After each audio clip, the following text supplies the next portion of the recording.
Հայկական գաթայի մասին հետաքրքիր փաստեր։ Գաթան առանձնահատուկ տեղ է գրավում հայկական մշակույթում, փայփայված իր նրբաճաշակ համով և հարուստ պատմությամբ։ Այս սիրելի աղանդերը սերնդեսերունդ կերել է սրտեր, դառնալով հայկական խոհարարական ավանդույթների անբաժանելի մասը։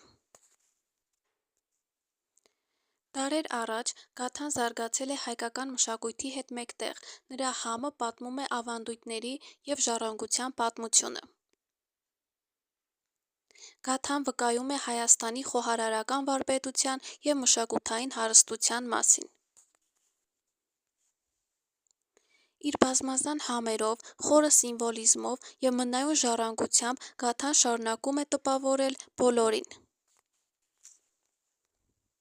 Գաթան իր առանձնահատուկ տեղն է զբաղեցրել գրեթե բոլոր տոնական սեղաններին։ Ըստ ազգագրագետների, հնում գաթայի վրա հատուկ խորհրդանշաններ են պատկերել, հաճախ նաև խաչեր, որպեսզի ընտանիքը պաշտպանեին չար աչքից։ Նրանց պնդմամբ գաթան խորհրդանշում է նաև ընտանիքի ամրությունը, և իզուր չէ, որ հարսանիքների ժամանակ հենց գաթա են պարեցնում նորապսակների գլխավերևում։ Գաթան նաև ամանորի սեղանի ամենակարևոր բաղադրիչն էր հանդիսանում, որի մեջ թաքցնում էին կոպեկը կամ դովլաթը։ Այն սովորաբար կտրում էին տան ամենափոքր անդամի մեջքին դնելով։ Այն անդամը, ում բաժին էր ընկնում կոպեկը, համարվում էր տարվա հաջողակը։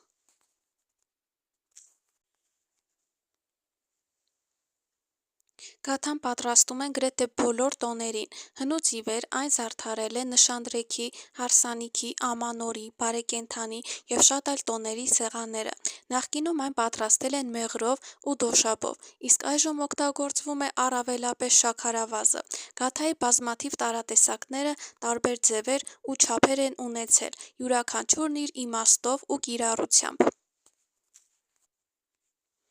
Վաղ ժամանակներում տարածված էր այս սովորույթը։ Որպես տարվա ամիսների խորհրդանիշ, գաթան կտրում էին 12 մասի և բաժանում ընտանիքի անդամներին։ Ամանորին տարածված էր նաև փոքրիկ գաթաներ թխելու սովորույթը։ Այդ գաթաների մեջ փոսիկ էին անում և տալիս երեխաներին։ Նրանք դրանց մեջ ցորենի հատիկներ էին լցնում և դնում տանիքին, որ թռչունները գան կտցահարեն։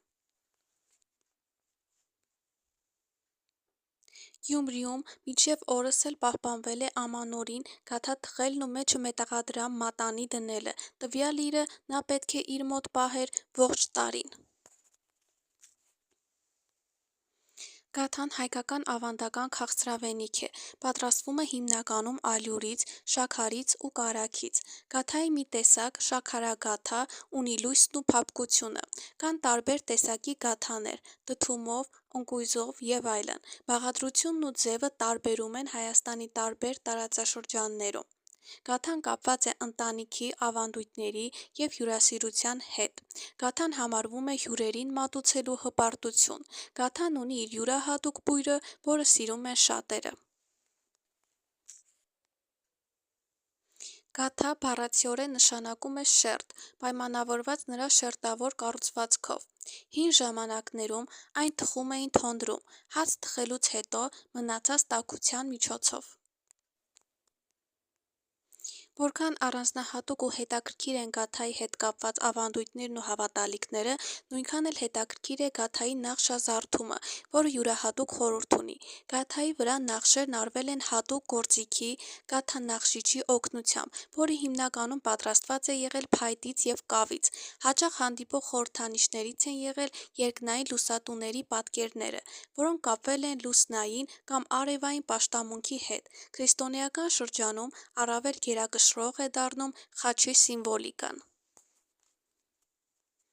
Շատ հաճախ թխվել է կլոր գաթա, ինչը խորհրդանշել է տարին։ Կա նաև վարկած այն մասին, որ տարբեր ընտանեկան տոհմերն ունեցել են իրենց առանձնահատուկ նշաններով գաթանախշիչները, և երբ տոների ժամանակ փոխանակվել են գաթաներով, հնարավոր էր պարզել, թե որ գաթան որ տոհմինն է, և համից դատելով ընտրել ապագա հարսին, ինչը ենթադրաբար չափազանցություն է։ Իհարկե, այս ամենը ավանդույթների ու հավատալիքների մի մասն են միայն, որոնք սակայն փաստում են, որ գաթան ունեցել է հաջողության, բարեկեցության, երջանկության, քաղցրության, առատության խորհուրդ։